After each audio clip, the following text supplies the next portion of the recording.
Agent goat ফার্মের June মাসে যে প্রশিক্ষণটি চলছিল, আজকে শেষ দিন। এই শেষ দিনে আমরা প্র্যাকটিক্যাল ট্রেনিং করাবো।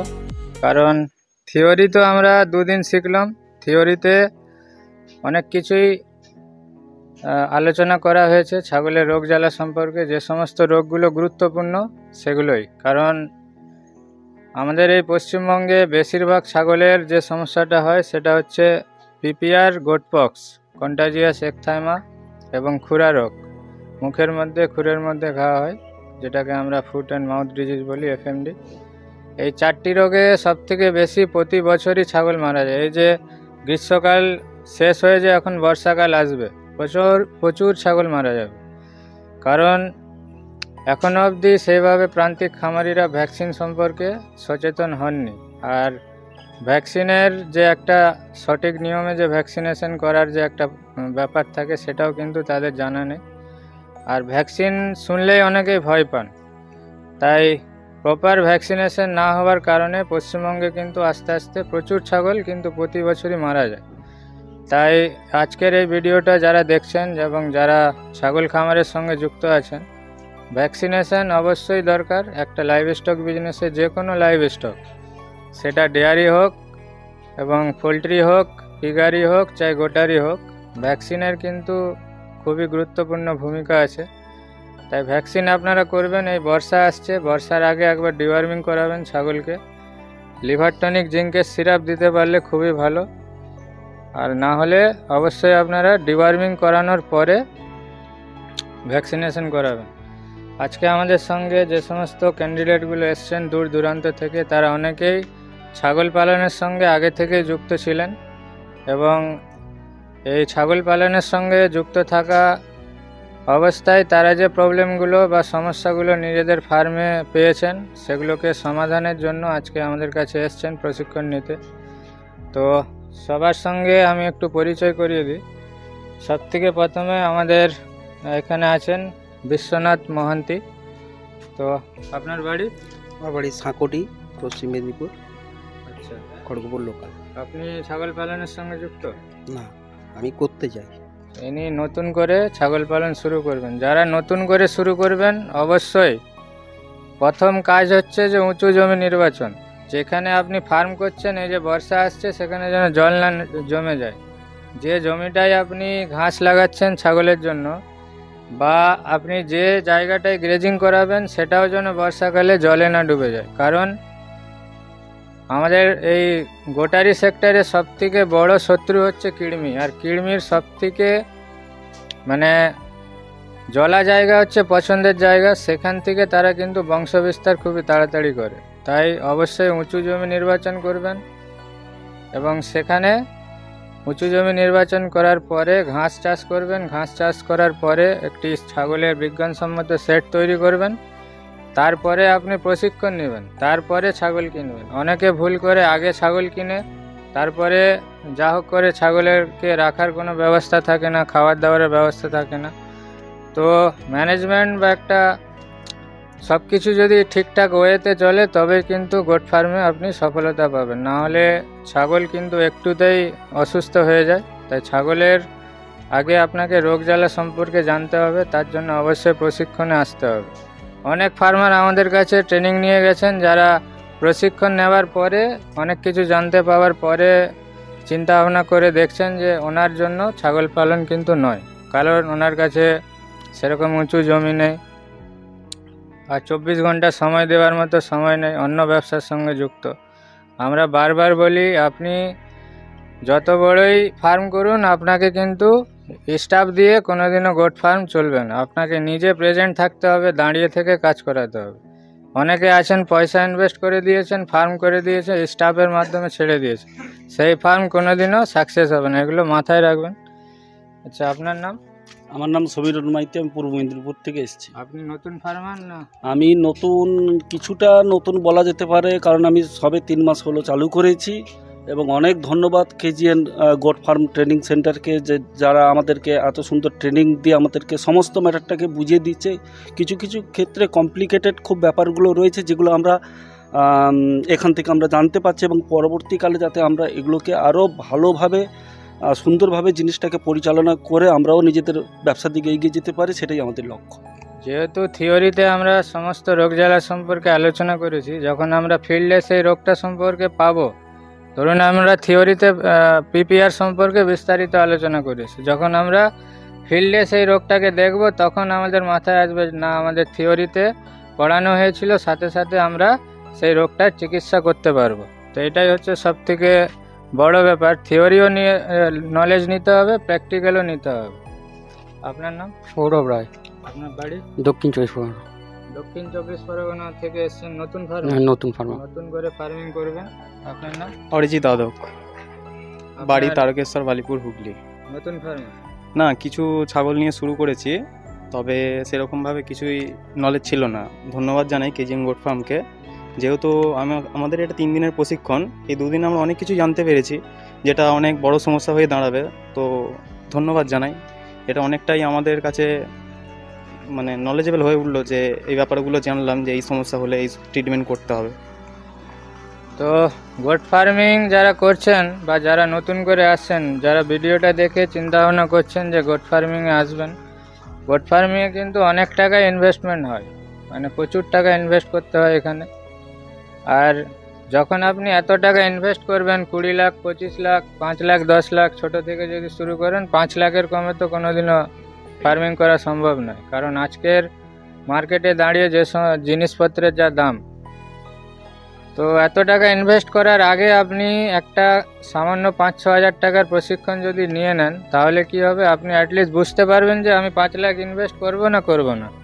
আপনার 5 লাখ লস হওয়ার আগে কিন্তু আপনি সচেতন হয়ে যাবেন, এই জিনিসটা হচ্ছে মেন। আমার নাম মোহাম্মদ নাসির উদ্দিন, আমি বীরভূম থেকে এসেছি। আমার একটা ফার্ম আছে, সুন্না গোট ফার্ম বলে। আমার 2 থেকে 2.5 বছর, 3 বছরের কাছাকাছি হয়েছে। প্রশিক্ষণে আসার উদ্দেশ্য? প্রশিক্ষণে আসার উদ্দেশ্য কিছু, প্রথমে স্টার্টিংয়ে লস হয়েছে আমার, তো বুঝেছি যে এখানে প্রশিক্ষণের একটা মানে ভূমিকা আছে। কোন ব্রিড দিয়ে? আমার ওখানে বারবারি আছে, কিছু সিরোহি আছে, আর কিছু ক্রস ব্রিডের ছাগল আছে। তো এখানে মূলত যে সমস্যা হচ্ছে, কৃমি ডোজ কিভাবে দিতে হবে এবং কৃমির যে মানে সার্কেল, সেই সার্কেলটাকে কিভাবে নষ্ট করতে হবে সেই সম্বন্ধে বিশেষভাবে জানা। তাছাড়াও অ্যান্টিবায়োটিক, অ্যানালজেসিক এ সম্বন্ধে একটু জ্ঞান অর্জন করা। আমরা শুধু দিতাম মানে অন্যজনকে জিজ্ঞেস করে, ঠিক আছে। এভাবে এখানে যে শিক্ষাটা পেলাম, এর ফলে একটা নিজস্ব একটা কনফিডেন্স তৈরি হয়েছে, যার ফলে আমরা সেগুলোকে ফলো করলে নিশ্চয়ই লাভবান হব।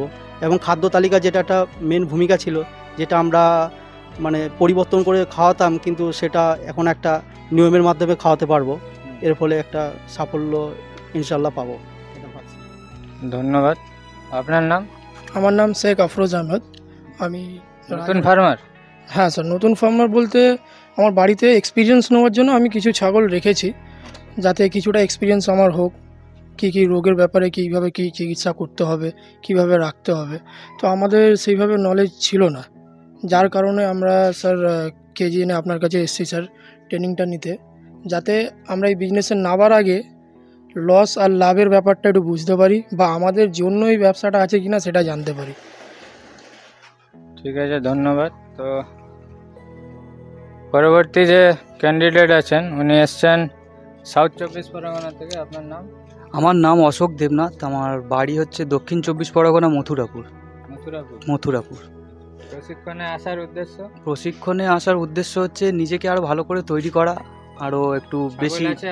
ছাগল আছে 4-5টা, শুধু জেনারেল নলেজটা একটু বেশি পাওয়ার জন্য আমি 4-5টা রেখেছি, যাতে তাদের রোগ জ্বালা তাদের কিছু আরও বেশি করে বুঝতে পারবো।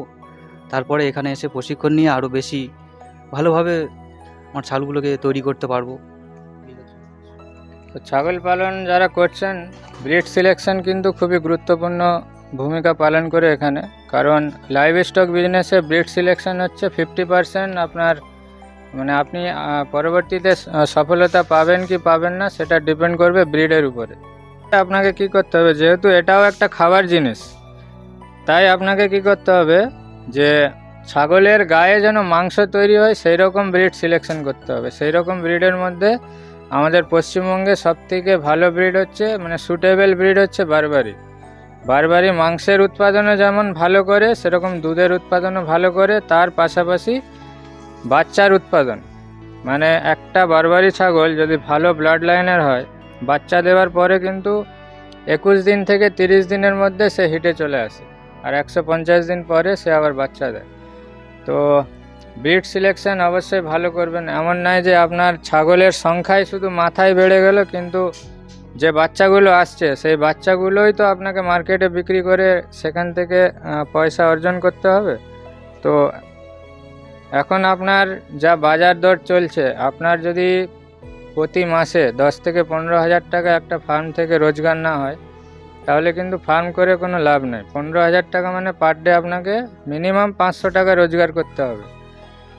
এর পাশাপাশি আপনি যদি একটা ফার্মে একটা স্টাফ রাখেন, তার মিনিমাম 6-7 হাজার টাকা বেতন, মিনিমাম একটা, মানে সেই সমস্ত খরচ প্লাস আপনার ফার্ম ম্যানেজমেন্টের যে কস্টিং, একটা আপনি জায়গা কিনবেন, সেখানে ইনভেস্টমেন্ট করবেন, একটা ঘর তৈরি করবেন, সেখানে কারেন্টের ব্যবস্থা থেকে শুরু করে জলের ব্যবস্থা, কারণ পরিশুদ্ধ জলও দিতে হয় এদেরকে।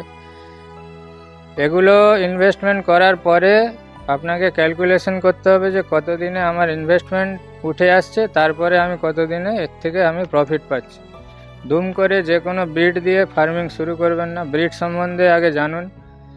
আর ব্রিডের কিন্তু অনেক মানে গুরুত্বপূর্ণ ভূমিকা আছে, তাই ভালো এবং উন্নত প্রজাতির ব্রিড দিয়ে, যে সমস্ত ব্রিডগুলো মাংসের উৎপাদন ভালো, সেই সমস্ত ব্রিডগুলো দিয়ে আপনারা ফার্মিং শুরু করুন। আর আপনি ইচ্ছা মতো কিন্তু আপনি সেখান থেকে ব্রিড নিজেদের মতো করে, যেটা আপনার মার্কেটে চলছে সেইভাবে ব্রিড তৈরি করে নিতে পারবেন, কিন্তু আগে আপনাকে ব্রিড সম্বন্ধে জানতে হবে। আমি যদি ব্রিড সম্বন্ধে না জানি, আমি কিভাবে সেখান থেকে সংকরায়ন বা ক্রসিং করে সেখান থেকে, এমন নয় যে আমি যে কোনো পাড়া গ্রাম থেকে বা হাট থেকে ছাগল নিয়ে এসে সেখান থেকে ফার্মিং শুরু করে দেবো। এরকম করলে কিন্তু আপনাদের লস হবে। আপনারা ভালো পাঁঠা নির্বাচন করবেন, তাদের বংশ পরিচয় যেন ভালো হয়, ভালো মা নির্বাচন করবেন, সেখান থেকে বাচ্চা উৎপাদন করবেন এবং বাচ্চাকে যত্ন করবেন। কারণ বাচ্চাকে যদি যত্ন না করা হয়, বাচ্চার এমনিতে ইমিউনিটি পাওয়ার অনেক কম থাকে, তার পাশাপাশি যদি মায়ের দুধ না পায় তাহলে তার রোগ প্রতিরোধ ক্ষমতা আরও কমে যায়। তাই বাচ্চাকে, আপনাকে বড় ছাগলের থেকে বাচ্চাকে বেশি যত্ন করতে হবে। বাচ্চা যদি হট করে অসুস্থ হয়ে যায়, শীতকাল বা বর্ষাকালে প্রচুর বাচ্চা মারা যায়। তো এখানে বাচ্চার ম্যানেজমেন্টের জন্য আমরা প্রশিক্ষণে বিস্তারিত আলোচনা করেছি, আশা করি আপনারা সবাই সেটা বুঝতে পেরেছেন। তো বাচ্চার রোগ জ্বালা এবং তার পরিচর্যাও কিন্তু আপনাকে ভালোভাবে জানতে হবে। আপনার নাম? জোহর মুর্মু, বাড়ি? বাড়ি বামনদা, ঝাড়গ্রাম জেলা থেকে এসেছি। তো আপনার কি ছাগল আছে? হ্যাঁ আছে। ট্রেনিংয়ে আসার উদ্দেশ্য বলতে রোগ সম্বন্ধে কিছু জানতে পেরেছেন? হ্যাঁ জানতে পেরেছি। ধন্যবাদ। আপনার নাম? সোনু খটিক, বাড়ি খড়গপুর। আমাদের ফার্ম থেকে 13-14 কিলোমিটার হবে। প্রশিক্ষণে আসার উদ্দেশ্য, আমার ফার্মে অনেকগুলো ছাগল অসুস্থ হয়ে পড়েছিল, তো এখানে ডাক্তারের ফ্যাসিলিটি খুব একটা ভালো নয়, তো সেই জন্য আমি প্রশিক্ষণ নিতে এসেছি। এটাও একটা অনেক বড় সমস্যা। প্রচুর ভিডিও আছে আমাদের হোয়াটসঅ্যাপ গ্রুপে, যে ছাগলের রোগ জ্বালা হলে তারা কিন্তু ভালো ভেটেরিনারি চিকিৎসক বা পশু চিকিৎসক কিন্তু হাতের কাছে পান না। আবার যদিও আমরা মেডিসিন কিছু প্রেসক্রাইব করে দিই, যদিও লিখে পাঠাই, সেই সব মেডিসিন সেখানে কিন্তু পাওয়া যায় না। এটা কিন্তু বড় সমস্যা। আপনারা যদি প্রশিক্ষণটা নিয়ে রাখেন, তাহলে কিছু মেডিসিন আপনি স্টক করে রাখবেন, যেগুলো গুরুত্বপূর্ণ মেডিসিন। এমন নয় যে ছাগলের তো রোগ জ্বালা প্রচুর আছে, মেডিসিনও কিন্তু প্রচুর হবে, সেরকম কোনো ব্যাপার নয়। আমি একটা অ্যান্টিবায়োটিক দিয়ে আমি 20টা রোগকে ঠিক করতে পারবো, আগে আমাকে সেটার সম্বন্ধে জানতে হবে। আমি একটা জ্বরের ওষুধ সমস্ত রোগে, যে জ্বর হয়, টেম্পারেচার যে বেড়ে যায়, সমস্ত রোগে ইউজ করতে পারবো। তো মেডিসিন সম্বন্ধে আমাকে তো আগে জানতে হবে যে এই অ্যান্টিবায়োটিকটা কোন কোন রোগের ক্ষেত্রে আমরা ব্যবহার করতে পারি। তো অনেক কিছু জানার আছে প্রশিক্ষণে। আপনার নাম? আমার নাম অনির্বাণ পণ্ডিত, হুগলিতে আমার বাড়ি। আপনি তো ফার্মার না? হ্যাঁ, আমি ফার্মের সাথে যুক্ত আছি, প্রায় বছর চারেক যুক্ত আছি। তো বছর চারেক আমি ফার্মিংয়ের সাথে যুক্ত আছি স্যার। তো আপনার সাথে আমার মাঝখানে কথাও হয়েছে। এবার তো আমি ফ্যাটেনিংয়ের সাথে যুক্ত ছিলাম।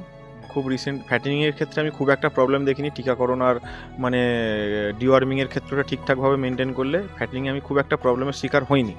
খুব আলাদা একটু ইচিং ফিচিং যে প্রবলেমগুলো হতো স্কিনের ওপরে, সেগুলো অনেক সময় আইভারমেকটিনের উপরে কাজ করলে মিটে যেত। কিন্তু আমি 6 মাসের ওপর হলো আমি ব্রিডিং ফার্ম চালু করেছি।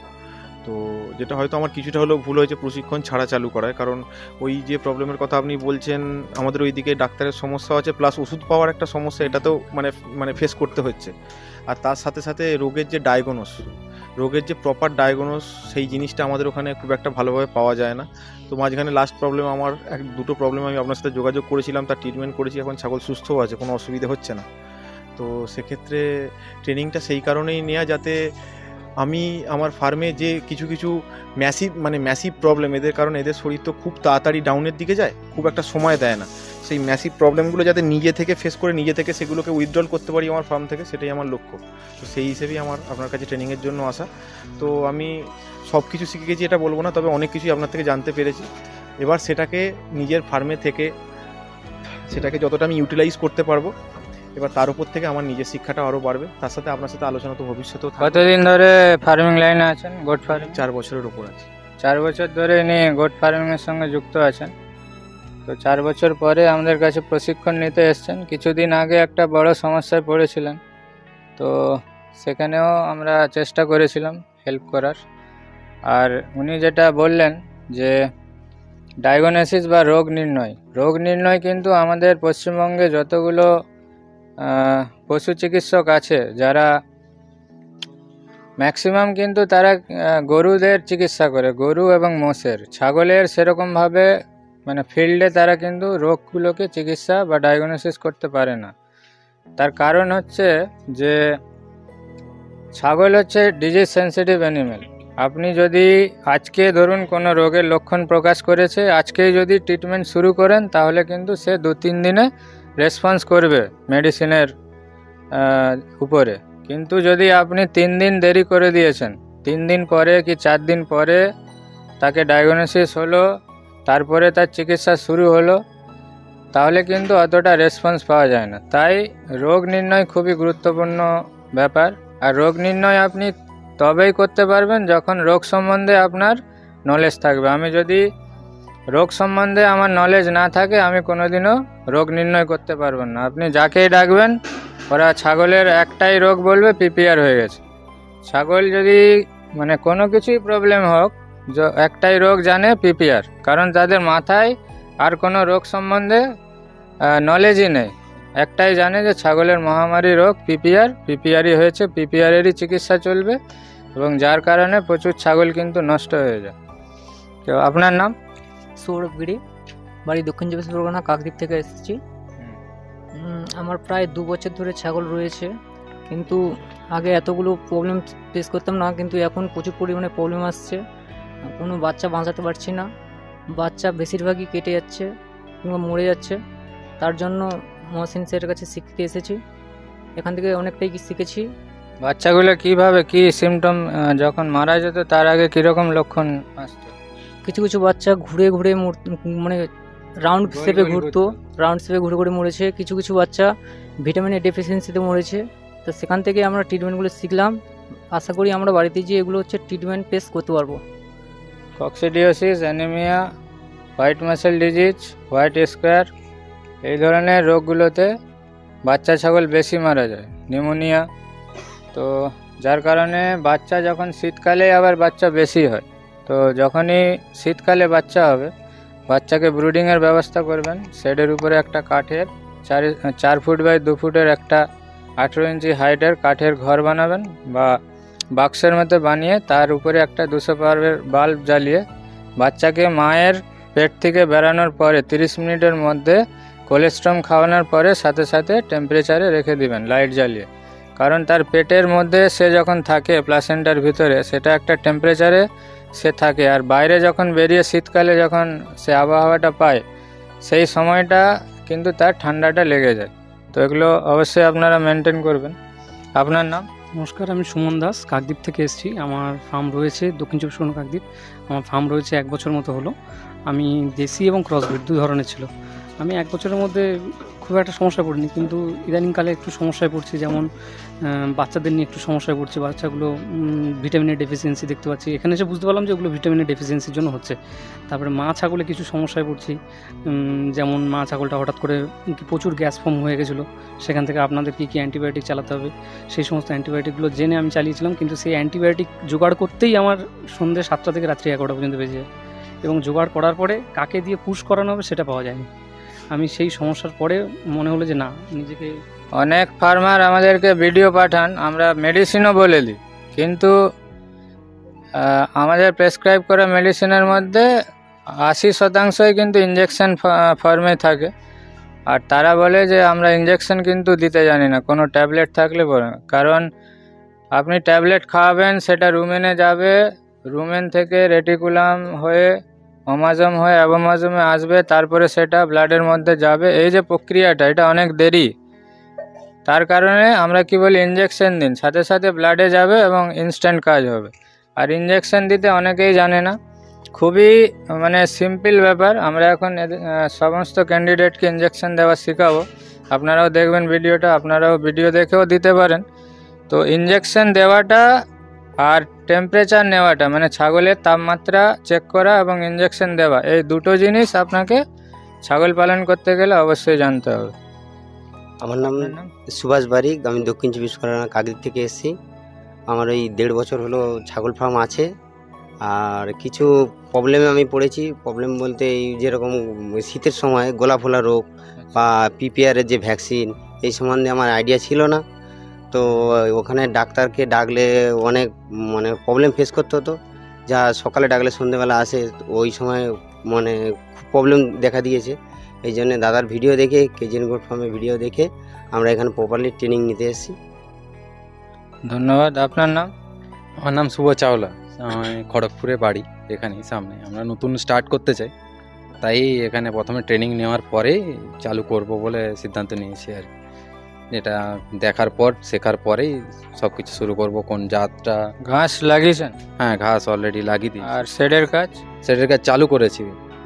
ট্রেনিংটা নেওয়া দরকার আছে শেড চালু করার জন্য। কি অ্যাকচুয়ালি বিজ্ঞানসম্মতভাবে যে শেডটা বানাবো, সেটার জন্য নলেজ দরকার। তো মাল ম্যাটেরিয়ালস নামিয়েছি, এখনও শুরু করিনি। এখানে ট্রেনিংটা করার পরেই এগুলো শুরু করব। যারা গোট ফার্মিংয়ের সঙ্গে আসছেন বা ভবিষ্যতে গোট ফার্মিং করবেন এরকম চিন্তা ভাবনা করছেন, তারা মনের মধ্যে ধৈর্যটা রাখুন। ধৈর্য না থাকলে গোট ফার্মিং কিন্তু হবে না। বিভিন্ন জায়গা থেকে আপনারা তথ্য সংগ্রহ করুন। যে সমস্ত ফার্মাররা আজকের দিনে প্রতিষ্ঠিত আছেন, আমার প্রচুর স্টুডেন্ট আছে পশ্চিমবঙ্গে যারা সাকসেসফুলিভাবে গোট ফার্মিংয়ের সঙ্গে যুক্ত আছেন। তাদের ফার্মগুলোতে ভিজিট করুন, তাদের সমস্যা এবং তারা কেন সফল হয়েছে এগুলো জানুন, এবং জানার পরে আপনি তারপরে শুরু করুন। হট করে আপনার যে কোনো বিজনেস হট করে শুরু করাটা ঠিক হবে না। কারণ লাইভ স্টক বিজনেস হচ্ছে আপনাকে জীবনকে বাঁচিয়ে রাখতে হবে। আপনি 10টা ছাগল যদি কিনে নিয়ে আসেন, সেই 10টা ছাগলকে আপনি যদি আপনার ফার্মে 2 বছর কি 3 বছর বাঁচিয়ে রাখতে পারেন, তবে আপনার সেই 10টা থেকে 30টা কি 40টা 50টা যাই হোক সেখান থেকে বাড়বে। 10টা কিনে নিয়ে এসে 5টা মারা গেল, তাহলে লাভ কিছু হবে না। আপনাকে বাঁচিয়ে রাখার জন্য কি করতে হবে সেগুলো জানতে হবে। তো এত দূর দূরান্ত থেকে আমাদের যে ক্যান্ডিডেটগুলো এসছেন বা যে স্টুডেন্টগুলো এসছেন, তাদেরকে অনেক ধন্যবাদ এত দূরে এসে প্রশিক্ষণ নেওয়ার। আর আপনাদের যে খামারি জীবন সেটা যেন সার্থক হয়, সবাই যেন সফল হতে পারেন, এতটুকুই বলবো।